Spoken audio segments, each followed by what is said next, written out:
get ready to run a landscape rake in the suite of landscape attachments from Caterpillar, the landscape rake allows you to pick up 3/4 inch to 6 inch sized rock or gravel through topsoil in a residential landscape application or commercial landscape application. A couple key areas of maintenance that I want to point out to you start off on the back of the tool. Now, it's important that you check these before daily operation just to make sure there's enough grease in those areas to make sure that this tool has a long working life.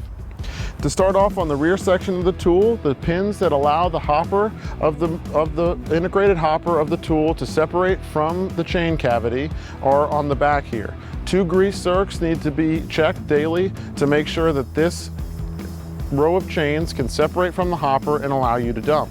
In order to operate that, you will always operate this tool in the reverse direction, traveling the machine backward by rolling the right-hand roller switch down as you do so. In order to go and dump that material or to offload it, you simply roll the roller switch forward and it allows the whole chain section to come up utilizing this front cylinder, which also has its own grease zerk to be checked on a regular interval. On the side of this tool here, you've got a protected hydraulic motor and gearbox reduction. You also have a bearing here that is utilized in the row of chains to support it. That needs to be checked, as well as another bearing here. Now, this section is a very important one. The row of chains that use hardened steel material or tines to dig through topsoil and get at that gravel and deposit it into the hopper, it requires this adequate tension of that chain. And to ensure that performance from the day it was born till the day that it's no longer in service, this chain needs to be tight. You do that by loosening this bolt off and loosening this nut off and tightening the bolt down, which will then shift this bearing out, ensuring that that chain that holds the row of knives onto the tool is tight, and to make sure that you get that adequate performance. Lastly, you have bolt-on skid shoes down here. These bolt-on skid shoes have 3 different adjustment positions in order to adjust the height of the row of chains engagement. You can also quickly remove these when they do wear out. It's very important that you have a bolt-on wear surface on a rock rake or a landscape rake as shown here, because you do not want to wear into the frame of that tool. Once you've checked all the standard maintenance points on the left-hand side of the tool, it's important to do so on the right-hand side of the tool as well. There are 3 conveniently located grease zerks to cover the same bearings that were on the left-hand side of the tool, and then you can enter into the machine once your daily checks have been completed. Utilizing the serrated step on the right-hand side of the tool allows you to quickly ingress or egress from the machine cab, but it also allows you to utilize 3 points of contact to safely enter that machine. Slowly turn around and close the door behind you. Once you've fastened your seat belt, you can then lower your arm bars across your waist, sound the horn to notify others that the machine is prepared to start,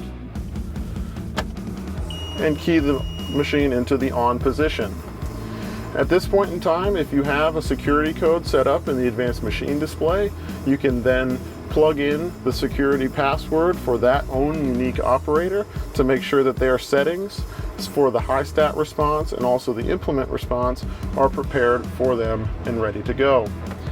At this point, I can then start the machine. The landscape rake is an attachment that utilizes continuous flow.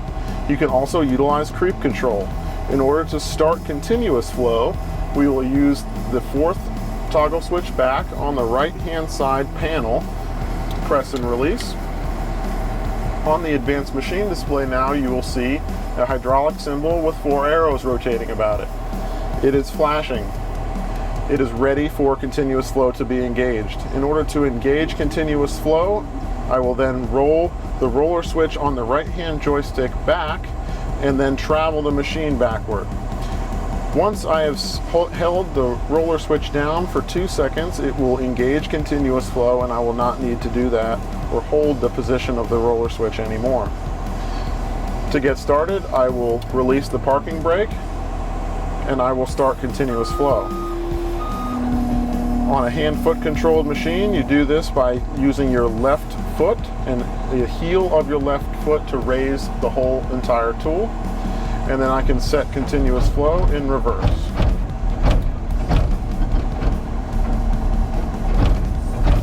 In order to cancel continuous flow, I will simply roll on the roller switch and allow the tool to come to a stop.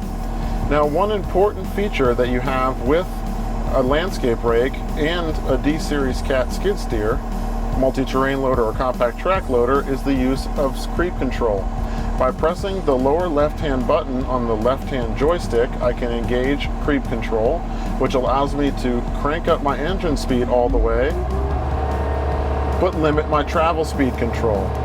You adjust the speed from 1 to 20 on the advanced machine display using the soft touch key buttons, and as you increase your engine speed, you can start continuous flow and continue to work.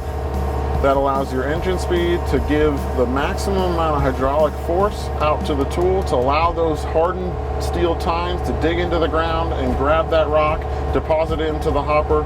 All the while, you have complete control over your travel speed to manage your production and to make sure that you're working in the most efficient manner possible.